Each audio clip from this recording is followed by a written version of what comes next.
সংসদে দাঁড়িয়ে স্বীকার করেছে একটি দল যে আমরা প্রতারণার আশ্রয় নিয়েছি ক্ষমতায় যাওয়ার জন্য, দলের জন্য। তাদের কাছ থেকে দেশবাসী কি আশা করতে পারে আমি জানি না, শুধু অপেক্ষা দেখার। 9 বছর একটা দেশ থেকে বিচ্ছিন্ন অন্য দেশে পলাতক ছিল অথবা গুম ছিল, কি ছিল এটাও জানে না মানুষ, তাকে ভোটই দিল কিভাবে মানুষ। আমরা যে বিষয়টি নিয়ে কথা বলছি সেটা একটা বিচারাধীন বিষয়, এবং এই বিচারটা চলছে। এখন একজন খুনি কিন্তু তার নিজের স্বীকারোক্তির পরেও প্রমাণাধি লাগে, অর্থাৎ প্রমাণ করতে হয় যে সে খুন করেছে। খুনি যদি নিজেও বলে যে আমি খুন করেছি, তারপরেও সেই প্রমাণ খোঁজা হয়। তো এখানে হাদির বিষয়ে কিন্তু হাদি নিজেই বলে গেছে সে খুন হবে। হাদির যদি পুরনো বক্তব্যগুলো বের করা যায় বা বের করে শুনে কেউ, সে পরিষ্কার বুঝতে পারবে যে কি ইঙ্গিত উনি দিয়ে গেছেন, এবং উনি বুঝতে পেরেছিলেন যে উনি যে কোনো সময় খুন হতে পারেন এবং কি কি কারণে উনি খুন হতে পারেন। এটা একজন আমাকে সরাসরি প্রশ্ন করেছেন যে হাদি হত্যাকারীর সাথে বিএনপি জড়িত কি। এখন এটা তো বিএনপি কে প্রশ্ন করা উচিত। এখন উনি নিজে যা মনে করেন একজন দেশপ্রেমিক মানুষ হিসাবে, আমিও তাই মনে করি। আর এখন বাংলাদেশের দেশপ্রেমিক মানুষই হলো ভারতের শত্রু। ভারত চায় বাংলাদেশের অধিকাংশ মানুষ তাদের তাবেদারি করুক, তো সুতরাং দেশপ্রেমিক যারা তারা ভারতের শত্রু। আজকে হাদির কথা তো অনেক দূরের কথা, আমাকে যদি কেউ হত্যা করে, আমার এমনি কোনো দেশের মানুষের মধ্যে কোনো শত্রুতা নাই, আমার কারোর সাথে লেনদেন ঝামেলা টামেলা এগুলো নাই। আমাকে যদি হত্যা করে, আমি একমাত্র হলো যে আমি ভারত সহ্য করতে পারি না। আমি ভারত কেন, কোন দেশই আমার দেশের উপরে দাদাগিরি করুক এটা আমি চাই না। ভারত করেছি বলে ভারতের প্রসঙ্গ আসে। তাহলে এই কর্নেল ফেরদৌস, আজিজ, আমি, আমাদেরকেও তো হত্যা করতে পারে ভবিষ্যতে যদি এই বিচারগুলো সঠিকভাবে না হয়। যে আমি এই যে বলে গেলাম রেকর্ড, যে আমাকে কেউ হত্যা করলে আমার শত্রু একটাই, যে আমার দেশের শত্রু যারা তারাই আমাদের শত্রু, তারাই আমাদেরকে হত্যা করতে পারে। এখন ওই হত্যায় করে সেই সহযোগিতার বিচারটা করা দরকার, এবং সেই ব্যাপারে আমাদের সচেতন থাকা দরকার। এখন দেখেন, এই ভারত কালচারালি আমাদের করেছে, ভারত আমাদের এই করেছে সেই করেছে, কিন্তু আমরা প্রশ্রয় না দিলে এটা সম্ভব না। তাহলে যারা প্রশ্রয় দিচ্ছে, আজকে দেখেন শেখ হাসিনা চলে আসবে বলে আমি অনেককেই দেখতেছি আমার এলাকায় গর্ত থেকে মাথা বের করে উকি ঝুঁকি দিচ্ছেন, বের হয়ে আসতেছেন। এই যে তোফায়েল সাহেব মারা গেছেন, যিনি রক্ষী বাহিনী পরিচালনা করতেন, অনেক মানুষ মেরেছেন ওনার বাহিনী দিয়ে, সেখানেও আমরা ওই স্বৈরাচার দলের অনেককেই দেখতে পেয়েছি, অনেকটা বেরিয়ে আসছে। এইসব বিষয়গুলো লক্ষ্য করা দরকার। আমরা এখন আমাকে যদি প্রশ্ন করা হয় যে আপনি জানতেন কিনা বিএনপি এটা করবে ওইটা করবে, হ্যাঁ, আমরা এটা যে দলটা আমাদের বাংলাদেশ সংস্কার পার্টি, আমরা কিন্তু নির্বাচনে যাই নাই। গত নির্বাচনে আমরা জানতাম যে সংস্কারবিহীন নির্বাচন, এটা গণতন্ত্র যাবে নির্বাচন, এটা আমরা বলেছি প্রকাশ্যে যে নির্বাচনের আগে সংস্কার হতে হবে, নির্বাচনের আগে স্থানীয় সরকারের নির্বাচন হবে, এগুলো প্রকাশ্যে আমরা দাবি তুলেছিলাম। হয়নি বলে আমরা যাইনি, আমাদের জোটও যায়নি। আমি এবি পার্টির মঞ্জু ভাইকে বলেছিলাম যে আসেন আমরা সবাই যারা সংস্কারের পক্ষে একসাথে হই। উনি বলেন সংস্কারের বিপক্ষে কেউ নাই। এখন ওনাকে দেখি আবার এরপরেই উনি আবার গণতান্ত্রিক সংস্কার জোট করেছিলেন আমার বলার পরে। যাই হোক, তো আমরা বুঝতে পারি নাই যে সংস্কারের বিরুদ্ধে লোক আছে, এবং সেটা সংসদে দাঁড়িয়ে স্বীকার করেছে একটি দল যে আমরা প্রতারণার আশ্রয় নিয়েছি ক্ষমতায় যাওয়ার জন্য, দলের জন্য। তাদের কাছ থেকে দেশবাসী কি আশা করতে পারে আমি জানি না, শুধু অপেক্ষা দেখার।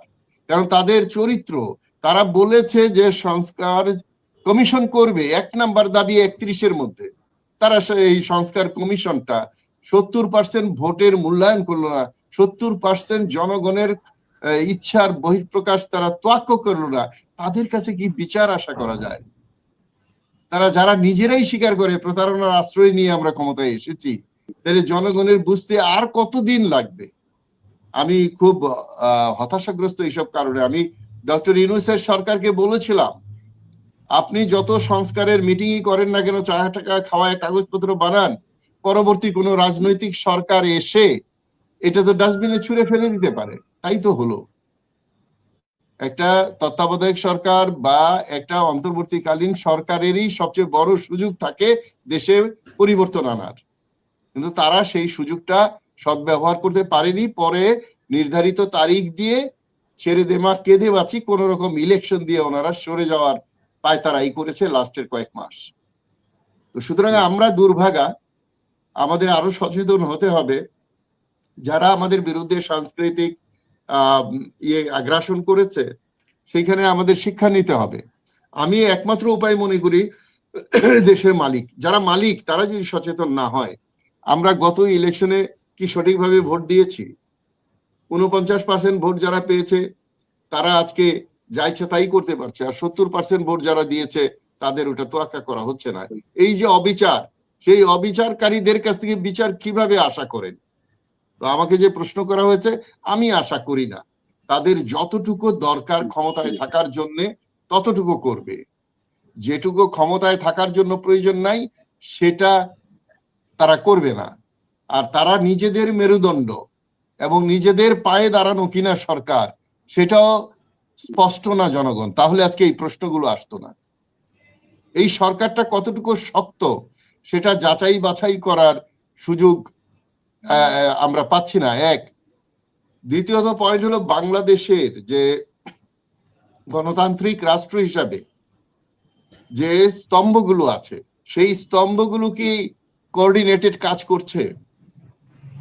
আগের সরকারের মতো যদি মনে করা হয় যে আমরা দলীয়করণ করে টিকে যাব, দলীয়করণ করে হিটলারও তো টিকে নাই, শেখ হাসিনাও তো টিকে নাই, তাহলে সব জায়গায় দলীয়করণ করে তারা নিজের পায়ে নিজে কুড়াল মারছে। তারা দলীয়করণ না করে, যেটা আগে বললো যে টেকনোক্রেট মন্ত্রী হতো একজন, মানে সৎ কাজটা ই করে। আমি বুঝি না, যে লোকটা 9 বছর একটা দেশ থেকে বিচ্ছিন্ন অন্য দেশে পলাতক ছিল অথবা গুম ছিল, কি ছিল এটাও জানে না মানুষ, তাকে ভোটই দিল কিভাবে মানুষ? আমি তো স্বরাষ্ট্রমন্ত্রী দূরের কথা, উনি এমপি হলেন বাংলাদেশের ভোটে। সত্যিকার ভোট হয়ে থাকলে কারা, যারা ওনাকে ভোট দিয়েছে তাদেরকে জিজ্ঞেস করা উচিত আমাদের, যে যেই লোকটা 9 বছর কোথায় ছিল আমরা জানি না। তো এইগুলো বুঝতে হবে। আমরা ভারতের ধূম্রজাল থেকে এখনো মুক্ত হতে পারছি না, আমাদের কিছু ভারতীয় এজেন্টের কারণে। সেই এজেন্ট মুক্ত দেশ না করা পর্যন্ত, এবং এর একমাত্র উপায় হলো জুলাই সনদ, জুলাই এর যে সংস্কার, এর বাস্তবায়ন। জুলাই যদি হেরে যায় বাংলাদেশ হেরে যাবে, জুলাই যদি বিজয়ী না হয় বাংলাদেশ বিজয়ী হতে পারবে না। আর কারো এই কথা বলার আর কোনো সুযোগ নাই বা চিন্তা করার সুযোগ নাই যে খুশিতে খুশিতে বিএনপি জুলাইয়ের সব মেনে নিবে। মুখে তারা বলে A to Z আমরা মেনে নিব, কিন্তু কিছুই তারা করছে না। তারা বিশেষ করে তাদের যে নোট অফ ডিসেন্ট ছাড়া যেগুলো আছে, এই যে সচিবালয় মানে বিচারালয়কে আলাদা করা, সচিবালয় বিচারালয়ের স্বাধীন করা, দুদক, তারপরে এই যে বাংলাদেশ ব্যাংক, তারপরে আপনার এই যে কমিশন গুলো, অন্যান্য যে পাবলিক সার্ভিস কমিশন এবং অন্যান্য পুলিশ কমিশন করা হলো না, এগুলো তো নোট অফ ডিসেন্ট ছিল না, সেগুলো তারা করছে না। তারা ধরে নিয়েছে এগুলো না করে পুলিশকে ফোর্স বানিয়ে, মানে হাসিনার পুলিশের চেয়ে আর একটু শক্ত পুলিশ বানিয়ে ওই পুলিশ ওনাদেরকে বাঁচিয়ে রাখবে, এইরকম হয়তো চিন্তা করছে আমার মনে হয়। তো এখন আমি মনে করি যে কৌশলে আগাচ্ছে বিএনপি, সেই কৌশলে কোনোদিনও কোনো দেশবাসীকে সাথে না নিয়ে মানুষ হত্যা করে মানুষের বিরুদ্ধে গিয়ে কোনো সরকার পৃথিবীতে টিকে থাকতে পারে না। আগে মানুষকে রাজি করাতে হবে, তবেই টিকে থাকতে। কোনো দেশকে শেখ হাসিনা তো পারে নাই রাখতে। আর এই যে বলছে লাল গালিচা দিয়ে নিয়ে আসবে, এগুলো আমি বিশ্বাস করি না, মানুষ বিশ্বাস করে না। শেখ হাসিনাকে আসলে তার দুইটা হতে পারে, একটা হলো জনগণের মবের মধ্যে পড়তে পারে, আরেকটা হতে পারে বিচারের সম্মুখীন হতে পারে। লাল গালিচার প্রশ্ন তো আসেই না, হয় বিচারালয়ের সামনে হাজির হতে হবে অথবা মবে পড়বে। কারণ মানুষ তো যে ক্ষোভ, যে শিশু হত্যা করা হয়েছে, যে এখনো তো যদি খালি আহতরা যদি মব করে তাহলে তো উনি বেরিয়ে আসতে পারবেন কোথাও থেকে। তো সুতরাং আমি মনে করি এইগুলোকে সুন্দর সুষ্ঠুভাবে পরিচালনা করার যোগ্যতা অর্জন করতে হবে বর্তমান সরকারকে। বর্তমান সরকার কোন পথে যাচ্ছে সেটা আমাদের তীক্ষ্ণ নজর রাখতে হবে। এটা শুধু বিরোধী দলের দায়িত্ব না, একজন নাগরিক হিসাবে আমাদের প্রত্যেকের দায়িত্ব যে সরকারটা কোন দিকে যাচ্ছে। কারণ সরকার সম্পর্কে অস্বচ্ছতা, যেই সরকার যেটা অজানা, এটা খুব মারাত্মক হয়। আমরা সরকার সম্পর্কে এখনো দৃঢ় ধারণা পাইনি যে তারা কিভাবে কাজ করছে, কার জন্য কাজ করছে, কার ইশায় করছে। না হলে 3 মাসে তারা 2টা আসামিকে আনতে পারলো না কেন? 3 মাসে এই 2 আসামির জন্য কথা বলে। আজকে এই যে স্বরাষ্ট্রমন্ত্রী কথা বলে, উনি যেখানে যায় স্টেডিয়াম থেকে মিরপুর পর্যন্ত সব জায়গায় ভুয়া ভুয়া শুনতে হয়। এর প্রতিকার কেন সরকার করছে না? সরকার প্রধান কেন এইগুলো আমলে নিচ্ছেন না? কারণ এগুলো যখন এক সময় বেশি ভারী হয়ে যাবে তখন সুযোগ হবে না। আজকে দেখেন এই যে আমাদের অর্থমন্ত্রী বোধহয় না, এই যে বলল যে এই বিএনপি কে সরানোর মতো ক্ষমতা আর কারো নাই। অর্থমন্ত্রী বলেছেন। এই কথার জবাব তো জনগণকে দেওয়া উচিত। এই কথা কেন বললো প্রাইম মিনিস্টার? তো তাকে জিজ্ঞেস করা উচিত কোন শক্তি বলে। 70% মানুষকে অবজ্ঞা করে উনি বলেন যে বিএনপি। এই কথা তো শেখ হাসিনার মুখে আমরা বহুবার শুনেছি, যাওয়ার 24 ঘন্টা আগেও শুনেছি। ওবায়দুল কাদের বলেছিল না পালাবো না। সুতরাং এগুলো থেকে যদি এই সরকার শিক্ষা না নেয় তাহলে এর চেয়ে দুঃখজনক ঘটনার কি বাংলাদেশে হতে পারে? আমি একটা দুর্বল সরকার দেখছি। আমি যতটুকু সবলতা তাদের আছে সেটুকু শুধু তাদের গদি ধরে রাখার কাজে প্রয়োগ করছে বলে আমি মনে করছি। এখন আমার এই মনে করাকে যদি আপনারা মনে করেন যে হ্যাঁ এটা একটু তলিয়ে দেখা উচিত, তাহলে দেশের মালিকদের সচেতন হতে হবে, বুঝতে হবে আমরা কি আমাদের সরকার তৈরি করতে পেরেছি। না পেরে থাকলে আসুন সামনে জুলাই, একমাত্র এক দাবি নিয়ে আমরা আগাই যে জুলাইকে মানতে হবে, জুলাই সনদকে গ্রহণ করতে হবে এবং সংস্কার ছাড়া সরকার এক কদম আগাতে পারবে না। এই দাবি আমি আপনাদের কাছে প্রকাশ করলাম এবং আপনারা সবাই এই জুলাই আন্দোলনকে পূর্ণ করুন।